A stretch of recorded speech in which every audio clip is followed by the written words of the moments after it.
প্রিয় student, welcome to SK math and physics education চ্যানেলে তোমাদের স্বাগতম। আজকের ক্লাস হচ্ছে 2 নম্বর প্র্যাকটিস সেট, লীলা রয়ের কেপি কনস্টেবলের প্র্যাকটিস সেট 2 থেকে ম্যাথ, জিকে, ম্যাথ, রিজনিং আলাদা আলাদা করেছিলাম। ম্যাথ সম্পূর্ণটা হয়নি, কিছু ম্যাথ বাকি ছিল। তো শুরু করা যাক। 70 নম্বর ম্যাথ থেকে শুরু করছি। তো 70 নম্বর ম্যাথে বলেছে 420 জন লোকের এক গোষ্ঠীতে কিছু লোক ইংরেজিতে, আবার কিছু লোক বাংলায় এবং কিছু লোক উভয় ভাষাতেই কথা বলে। যদি 160 জন কেবল ইংরেজি বলতে পারে এবং 130 জন ইংরেজি এবং বাংলা বলতে পারে, তাহলে কতজন কেবলমাত্র বাংলা বলতে পারে? অঙ্কতে কিছুই নেই, অঙ্কতে কিছুই নেই। কি কাজ করব আমরা? অঙ্কর কাজ হচ্ছে 420 থেকে এই দুটোকে বিয়োগ দিয়ে দিতে হবে। কি করতে হবে? 160 প্লাস 130 কে বিয়োগ দিলেই কেবলমাত্র বাংলা পেয়ে যাবো আমি ওখান থেকে। কারণ কিছু লোক উভয় ভাষাতেই কথা বলে, কিছু বাংলায়। যদি 160 জন কেবল ইংরেজিতে বলতে পারে এবং 130 জন ইংরেজি এবং বাংলা বলতে পারে, তাহলে কতজন কেবলমাত্র বাংলা বলতে পারবে? দুটো যোগ করে এখান থেকে বিয়োগ করে দিলে কত পাবো? 290। 290 যদি বিয়োগ করি আমি 130 উত্তর। কত উত্তর? 130। 70-এর এ নম্বর। 72 থেকে 73, 72 73 দুটো ম্যাথ। 5 বছর পূর্বে এ, বি, সি এবং ডি এর গড় বয়স 45 বছর ছিল। 5 বছর পূর্বে গড় বয়স কত বছর ছিল? 45। তাহলে 5 বছর পরে যদি নিয়ে আসি, 4 জনের 20 বছর যোগ করতে হবে। গড় ছিল 45, 5 বছর পূর্বে 4 জনের, তাহলে 4 দিয়ে যদি গুণ করি, টোটাল কত ছিল? টোটাল 180 ছিল। কত বছর আগে? 5 বছর পূর্বে।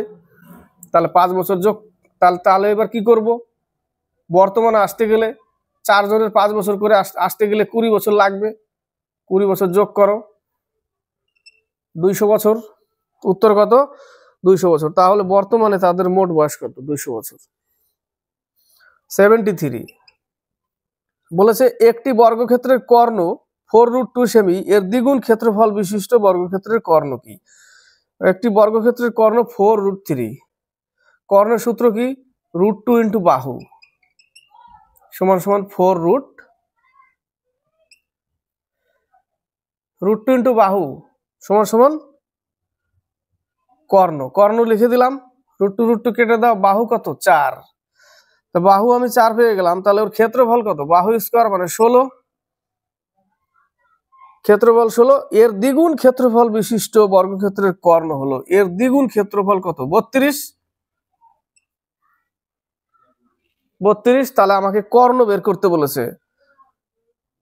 কর্ণ কি হবে? বর্গক্ষেত্রের কর্ণ কি? কর্ণ স্কয়ার, কর্ণকে আমি x ধরে নিলাম, কর্ণ স্কয়ার বাই 2, কর্ণ স্কয়ার বাই 2 ইকুয়াল টু কত? Equal to 32। ক্ষেত্রফল 32 লিখতে পারি না? আরেকবার বলছি, √2 ইন্টু বাহু, এটা সমান সমান লেখা যায় কর্ণ। কর্ণ দিয়ে দিয়েছি 4√2, সেখান থেকে √2 কাটলে আমি কি পেলাম? বাহু পেলাম। বাহু 4 পেলাম। বর্গক্ষেত্রের বাহু 4, তার ক্ষেত্রফল কত? 16। কিন্তু বলেছে এর দ্বিগুণ ক্ষেত্রফল বিশিষ্ট, তাহলে 32 করতে হবে ক্ষেত্রফল। তাহলে ক্ষেত্রফল আমি 32 পেলাম। আবার ক্ষেত্রফল লেখা যায়, এক লেখা যায় বাহু স্কোয়ার, আর এক লেখা যায় কর্ণ স্কোয়ার বাই 2, এটা সমান সমান ক্ষেত্রফল। কর্ণ স্কোয়ার বাই 2 ক্ষেত্রফল। তাহলে কর্ণ আমি ধরে নিলাম কত? কর্ণকে ধরে নিলাম এক্স স্কোয়ার বাই 2, তাহলে x square equal to 64, x সমান সমান 8। বর্গক্ষেত্রের কর্ণ হলো 8 সেমি, এ নম্বর অ্যান্সার। এবার হচ্ছে 81 আর 82। 81 নম্বর অঙ্কটা দেখো। এই অঙ্কটা আসে প্রায়, অনেক পরীক্ষায় এসেছিল, আমাদের সময় এসেছিল, রেলেও আসতো। √32 প্লাস √48 বাই √8 প্লাস √12।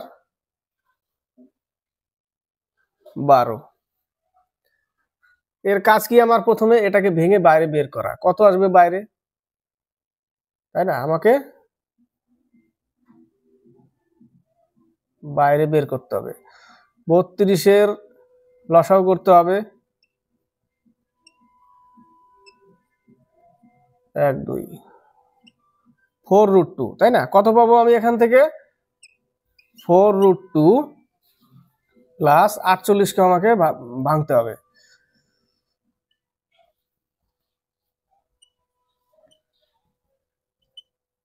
4√3, 4√3 এখান থেকে পাবো 2√2 প্লাস এখানে পাবো কত 4√3, এই জায়গাটা পাবো আমি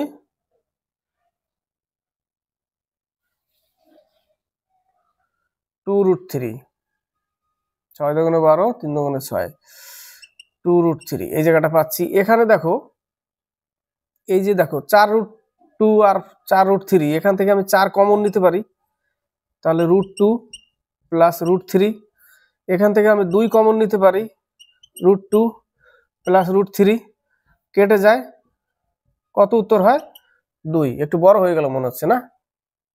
এখান থেকে আরো একটু ছোট করলে ডাইরেক্ট ওই জায়গাটা, তো যাই হোক উত্তর কত আমার 2 উত্তর। এবার হচ্ছে 82, একটি শঙ্কুর তির্যক উচ্চতা 10 সেন্টিমিটার, যদি এর ভূমির ব্যাস হয় 14 সেমি, তাহলে এর বক্রতলের ক্ষেত্রফল, জাস্ট সূত্র মনে রাখতে হবে, পাই আর এল। কত? পাই আর এল। এটা হচ্ছে এল, এটা আর, ঠিক আছে, এটা শঙ্কু। তো সূত্র হচ্ছে পাই আর এল, বক্রপৃষ্ঠের ক্ষেত্রফল পাই আর এল। তাহলে পাই হচ্ছে 22/7, 14 সেমি, ব্যাস 14 সেমি, তাহলে ব্যাসার্ধ 7, আর এল হচ্ছে 10, 7 7 কেটে দাও, 220। উত্তর কত? 220, বি নম্বর। 85 আর 87 নম্বর, মিডিলে একটা জিকে থেকে গেছে, নিয়ে নিয়েছি তাও। তো 85, এক ব্যক্তি ভ্রমণে বেরিয়ে 64 কিলোমিটার পার ঘন্টা গতিতে প্রথমে 160 কিমি গেলেন, তারপর পরবর্তী 160 কিলোমিটার গেলেন 80 কিমি পার ঘন্টা গতিতে, তাহলে ওই ব্যক্তির গড় গতি হবে কিমি পার ঘন্টায় ভ্রমণের প্রথম 320 কিলোমিটারে। গড় গতিবেগ কি লিখবো? মোট দূরত্ব বাই মোট সময়, মোট দূরত্ব বাই মোট সময়। মোট দূরত্ব কত? মোট দূরত্ব 320, মোট দূরত্ব 320। মোট সময় বের করতে গেলে 160কে প্রথমে আমাকে একটা 64 দিয়ে ভাগ করতে হবে, এবং 160কে আবার 80 দিয়ে ভাগ করতে হবে। 160কে 80 দিয়ে ভাগ করতে হবে, তাহলে এখানে 4 16 64 16, আচ্ছা 10 দিয়ে কেটে দিই, 16 10 4 হলো 5/2। এখান থেকে আমি সময় পেলাম 5/2, আর এখান থেকে পেলাম 2, তাহলে 332 বাই কত হলো 9/2, 9/2, তাই না? তাহলে 2 উপরে চলে যাবে, 9 নিচে, 9 নিচে। মোট দূরত্ব বাই মোট সময় ভাগ করলে এটা 2 নিচে। এবার আমাকে ভাগ করতে হবে এটাকে, তাই না? 7 নং 63, 9 কে 9, এই 71 পূর্ণ 1/9, উত্তর বি নম্বর অ্যান্সার। মোট দূরত্ব বাই মোট সময়। 87 নম্বর, একটি সংখ্যার 30% কত হবে? একটি সংখ্যার 30% কত হবে? একটি সংখ্যার এক্স, তার 30% কত হবে?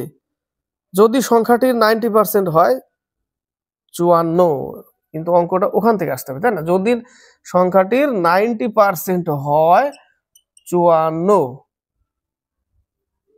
তাহলে সংখ্যাটা হচ্ছে 60, তাহলে এখানে আমাকে 60 বসাতে হবে এক্স এর জায়গায়।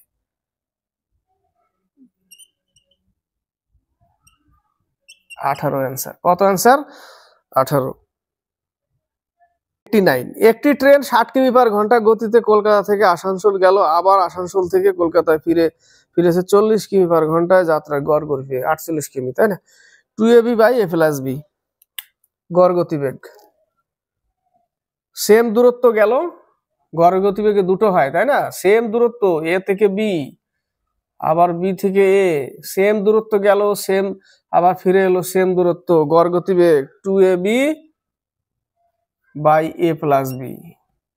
একটা 60, একটা 40 ইন্টু 2, আর এ বি যোগ করলে 100, 0 0 কেটে দিলে 48 কিলোমিটার পার আওয়ার গড় গতিবেগ, বি নম্বর অ্যান্সার। 93, একটি বস্তুর চিহ্নিত মূল্যের 15% ছাড় পেয়ে এক্স ওই বস্তুটি 10,200 টাকায় বিক্রি করায় দেখা গেল যে সে তার ক্রয় মূল্যে 20% লাভ করেছে। বস্তুটির চিহ্নিত মূল্য কত ছিল? অঙ্কটা কিন্তু ভালো, অঙ্কটা ইম্পর্টেন্ট অঙ্ক। একটি বস্তুর চিহ্নিত মূল্য কত টাকা? 100 টাকা। 15% ছাড় পেয়ে তাহলে কত বিক্রি? 85 টাকা। ওই বস্তুটি 10,200 টাকায় বিক্রি করায় দেখা গেল সে তার ক্রয় মূল্যের 20% লাভ করেছে। বস্তুটির চিহ্নিত মূল্য কত ছিল? এটা ছিল তো 15% ছাড় মানেই ওই 10,200 টাকায় বিক্রি করেছে, তার মানে 85%। তাহলে তার চিহ্নিত মূল্য এখান থেকে কি পাবো? এখান থেকে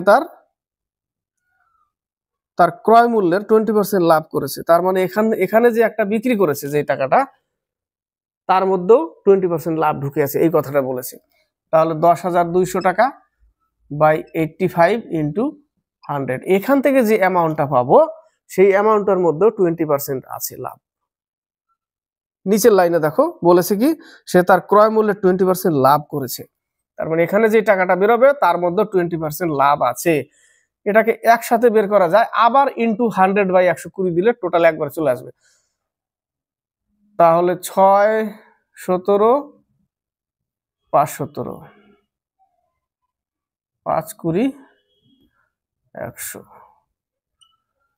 12,000 টাকা।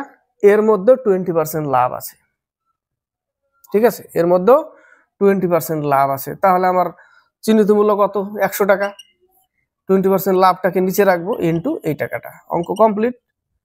ওখানে এক লাইনে করা যেত, তাহলে এখান থেকে কত দিয়ে কাটবে?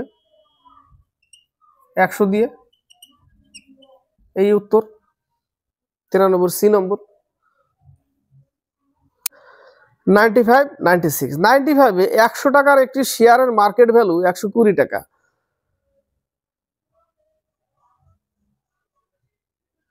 রেট অফ ডিভিডেন্ড ঘোষণা করা হয় 10%।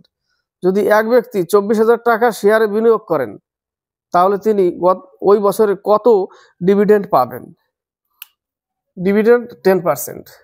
দেখো শেয়ারের অঙ্ক বেশি আসে না, কিন্তু শেয়ারের চ্যাপ্টারটাও অতটা ক্লিয়ার নাই। যদি 100 টাকার একটি শেয়ারের মার্কেট ভ্যালু 120 টাকা হয় আর সে 24,000 টাকা শেয়ারে বিনিয়োগ করেছে, তাহলে কতগুলো শেয়ার সে কিনতে পারবে সেটা তো বের করতে পারি আমরা। কতগুলো? 200টা শেয়ার।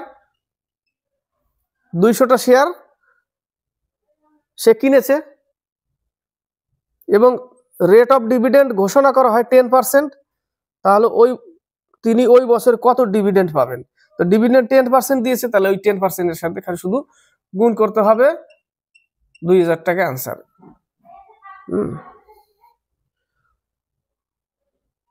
95-এর সি নম্বর। শেয়ারের অঙ্কটা আসে না বেশি, কিন্তু ওই জন্য এক্সপিরিয়েন্স কম, যেটা হলো সত্যি কথা। একটি বৃত্তের পরিধি 88 সেমি, তাহলে এর ক্ষেত্রফল হবে, এই দেখো বৃত্তের পরিধি 88 সেমি, 2 পাই আর। পায়ের মান কত? 22/7। আর কত? এত। তার পরিধি কত? 88। 44 2 দিয়ে কেটে দাও, তাহলে আর সমান সমান পাবো 14। তো বলেছে এর ক্ষেত্রফল কত? তাহলে পাই আর স্কোয়ার, পাই আর স্কোয়ার, 7 দুগুণে 14, 28-এর সাথে কি করতে হবে? 22 গুণ করতে হবে।